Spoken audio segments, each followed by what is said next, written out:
오늘은 조교 학생들의 어떤 그 차별 혹은 따돌림에 대해서 좀 이야기를 나눠볼 건데요.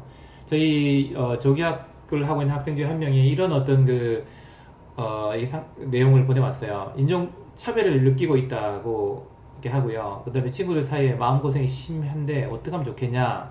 이게 인종 차별이 아니냐. 이렇게 어떤 연락을 온 겁니다. 그래서 이 이야기를 듣고 난 다음에 이제 메디치의 가장 먼저 한 일은 이렇게 물어보는 겁니다. 어떻게 차별을 하니? 어떻게 차별을 당한다고 느끼니? 라고 이렇게 하는 거죠. 그랬더니 그 아이가 하는 말이 허락 없이 샤프를 가져가기도 하고, 그 다음에 영어 발음이 좋지 않다고 이렇게 학생을 놀리기도 한다는 거죠. 사실 뭐 이런 어떤 경험을 하면 누구나 어떤 기분은 나쁘고, 그 다음에 정말 내가 차별당하고 있다고 이렇게 그럴 유학생들 같은 경우에 통상적으로 유학을 하게 되면 어떤 그 미국 학생들이 갖고 있는 편견이 있습니다. 예를 들면 한국 학생들은 수학을 잘한다. 뭐 누구나 수학을 잘하는 걸로 알고 있죠. 그 다음에 젓가락을 쓴다. 뭐 이런 내용이라든지 쌀을 주식으로 먹는다. 혹은 뭐 키가 작다. 뭐 화장을 진하게 한다. 여학생들 같은 경우에 뭐 발음이 나쁘다.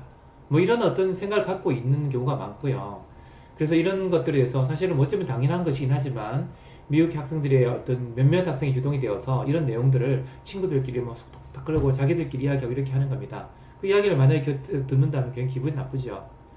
뭐 수학 잘한다는 것도 잘하는 애들이야 뭐 상관없겠지만 내가 수학을 못하면 야 모든 아이들은 수학을 잘하는데 너는 왜 수학을 못해? 뭐 이런 식으로 이야기를 하는 거니까 그렇게 기분이 좋은 일은 아닌 거죠. 근데 사실 이런 것들은 시간이 지나면 좀 이게 자연스럽게 해결되는 문제이기도 하고요. 또 영어 실력이 좋아지면 또 해결되기도 하고요. 또 친구들이 사귀면 또 이 문제 해결되기도 합니다. 사실은 심각하지는 않은 경우가 좀 많은 거죠. 그래서 보통 이제 이런 문제가 해결됐다라고 하는 걸 어떻게 하냐면 점심시간에 식사를 어떤 미국 친구들이 어느 정도 되느냐 이걸 보면 알 수 있습니다. 예, 주로 이제 점심시간에 같이 카페테리아에서 같이 모이는 그런 어떤 친구들이 보통 자기 친구들인 거고 그런 친구들이 한 몇 명 정도가 되면 사실은 뭐 좀 무시할 수도 있고 이렇게 넘어갈 수도 있고 그런 어떤 그러면서 적응해 나가는 거죠. 근데 이제 문제는 이제 이런 것들이 시간이 지났어도 이게 이제 해결이 안 되는 경우가 있습니다. 계속 크고 작은 괴롭힘이 지속되고 그러면 학교 생활이 재미가 없는 거죠. 이러면 어떤 문제를 좀 해결해야 되는 건데요. 이럴 때는 사실은 이제 누가 또 언제 그리고 어떤 일 때문에 어떤 말과 행동으로 또 이 괴롭혔는지에 대해서 정확하게 어떤 메모를 한다든지 기록을 하는 게 좋습니다. 근데 구체적으로 이렇게 하는 게 좋고요.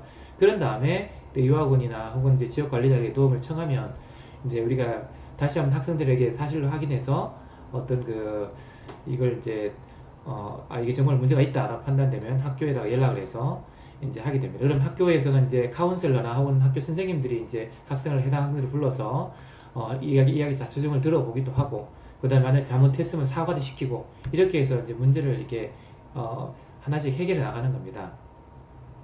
그래 이렇게 해결해 나가면 사실은 뭐 큰 문제는 없는데요. 어쨌든 뭐 그래도 우리가 조금 이제 이런 어떤 것들을 이게 따돌림이나 차별이 어떤 뭐 심하든 그렇게 심하지 않든 이게 좀 예방하는 방법이 있다고 한다면 사실 이제 처음 이제 학교를 갈 때 학교를 선택을 잘 해야 되겠죠. 그래서 일단 친절한 학교를 지원하는 게 가장 중요한 거고요. 왜냐하면 지역이나 학교에 따라서 분위기가 많이 다릅니다. 어떤 지역에서는 굉장히 서로 친하고 챙겨주는 데가 있는가 하면 반대로 이게 막 아이들끼리 서로 질시하고 뭐 관계가 안 좋은 그런 곳도 있습니다. 이왕이면 좋은 곳으로 가는 게 가장 중요한 거겠죠. 그리고 또 이게 영어 실력을 키우는 것도 굉장히 중요합니다. 영어 실력을 키우면 말을 하고 내가 제대로 대응을 할 수 있으면 뭐 무시하거나 뭐 따돌림을 하진 않겠죠. 때로는 이게 무시하는 법도 이게 배우는 게 중요합니다. 내가 미국 아이들이 하나하나에 반응하기보다는 그냥 내가 할 일을 충실히 하고 내가 어떤 나름대로 어떤 내 스스로가 인정을 받을 방법에 대해서 찾아가다 보면 사실은 뭐 이런 것들이 해결되는 경우가 많습니다. 좀 외향적인 아이들 같은 경우 대부분 이렇게 합니다. 그리고 이제 어떤 문제가 있을 때 혼자서 끙끙거리지 말고 이렇게 사전에 혹은 어떤 일이 있을 때 바로바로 유학원에 연락을 하는 게 좋습니다. 그래야만 저희가 그 상황을 보고 어떤 도움을 줄 수 있는 방법을 이렇게 이렇게 찾아내는 거죠. 그래서 어쨌든 우리가 어떤 유학 생활을 하면서 차별이나 따돌림을 받는 것은 뭐 이렇게 좋은 건 아니고요. 이런 경험을 통해서 미리미리 대응을 하고 준비하는 것을 통해서 좀 즐겁게 유학 생활 할 수 있었으면 좋겠습니다.